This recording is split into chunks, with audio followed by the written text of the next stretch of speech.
Welcome, or wrist, and welcome to another unboxing. Here we go with a Sinn. Let's take a quick look at the outer box. Nice black box with white Sinn logo on the top. Black all around, and it has this nice texture to it too. Let's take the lid off. Alright, inside we get a manual or instruction booklet. Also gives us a bit of information about the company. Let's put that to the side. We get our warranty card. So on the back of this will actually have your serial number and all of your good information that you need. Very nice. And it's an actual card too, which is quite nice to see. Let's put that away and let's get to the main box. Alright, so here is the box. Nice black box, continuing that black theme. There's that embossed logo on the top, and it is padded. And it kind of feels like leather. I assume it's fake leather, but I'm not 100% sure. There's some stitching there along the edges. Nice and simple. Let's open her up. Alright, inside we'll take a look at the pillow first. I'll put the watch to the side for now. Alright, so here's the watch pillow. Well, not really a pillow, I guess it's just a simple holder. So it seems like a piece of not sure, maybe plastic or something, covered in that same lining on the box. So nice and simple, nothing fancy really, the bare minimum. Let's put that to the side. Alright, now we get some Loctite, which is pretty interesting that they supply this. Pretty cool. Same thing, branding on the Loctite as well. We also get this here, a nice addition. Again, it has that Sinn branding. Oh, I didn't actually notice this. It has like a kind of like a ruler on one side as well. And these are actually protecting the ends, which is actually a like a strap changing tool. So this could be used for pushing pins or on your end links, or even pushing pins out when you're changing the bracelet. And here is like a mini screw head. Pretty cool, pretty nice addition. Let's put these caps back on.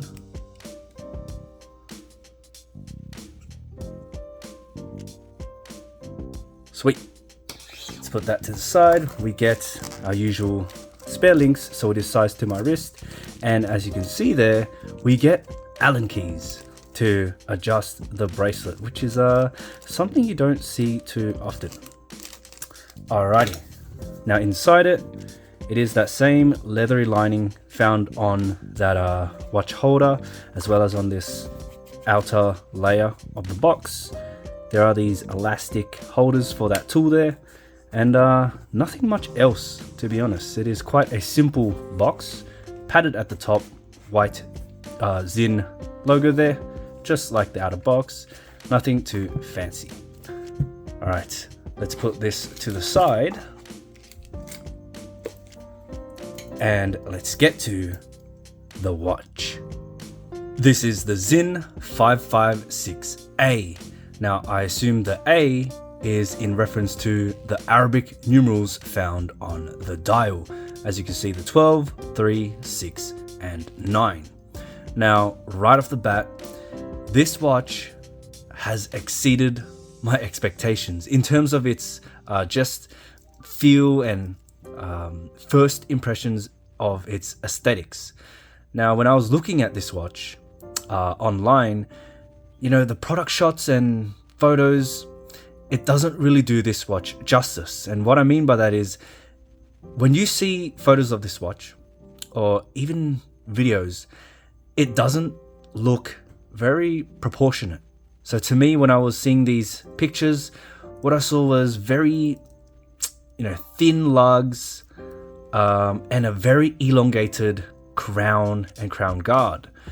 Now in person, yes, the lugs are very thin, but they fit very well with the watch. And the crown guards and the crown, it just flows extremely well from those thin lugs, and it doesn't look as elongated as it does, in the photos, in the product shots. And it really surprised me. In person, it looks very, very good. It's a very attractive watch when you get it. It has that nice black dial, that matte black. You kind of get, when I look at this watch, I kind of get, explorer aesthetics from the 369, but it also has like pilot watch, aviator watch aesthetics and styling to it. Especially when you look at the hands there, it's very pilot watch-esque. Those broad hands, the very legible. Like this dial is so legible, even from afar. That contrast, it's so sharp and crisp, that white on the black. It's a very easy to read watch. And on top of that, if you can see right down here, is this very small date window with a black date wheel. Now what that does is it allows that date to really blend in with the dial. So, it could help if, you're not really a fan of the date. It can appear like a no date watch, but I just think it's very non-intrusive, the date window. So it is there when you need it, but it doesn't really, break up the dial, interrupt the flow of the dial. It keeps it nice and clean, nice and simple, while adding that added functionality. And that's what I really like about this watch. It really seems like, that tool watch. Now, especially combined with its water resistance. I don't think it needs that added 200 meters of water resistance, but guess what? It has it. So that's always nice to see anyway. Drilled lugs, so easy strap changes. But guys, I got it on this H-Link bracelet. Now you don't really see H-Link bracelets too often, and I must say this is actually quite nice. It is adjusted with Allen keys, and you will need both to actually take and remove out links. But it's really not that hard at all, to be honest. They're not super tight, and once you find out your size, they do provide you with that Loctite in case you want to lock it in. Now the clasp, it's pretty simple. It's just a friction fold over clasp. It is milled right there, as you can see. Now, an interesting thing about this clasp is it has an extension.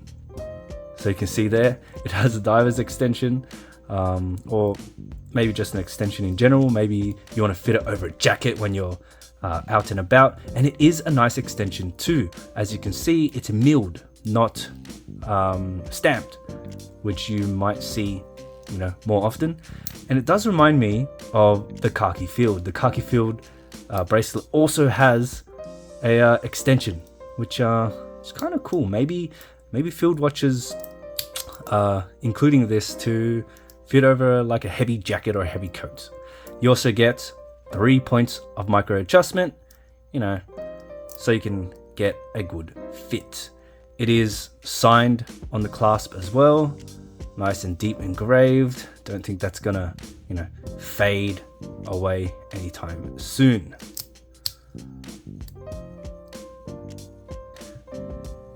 Now, I'm gonna get it on the wrist since we're talking about the bracelet. Here it is.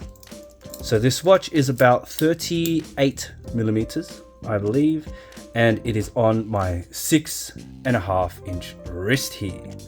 So as you can see, it feels very nice on my wrist. It's very comfortable. The H-Link bracelet feels great. No hot spots at all. and the clasp kind of has this like a curved edge profile, which, you know, does help to reduce any sharp edging there. And although the crown and crown guards look very long, there's actually no problem at all. So as you can see there, there's no digging whatsoever.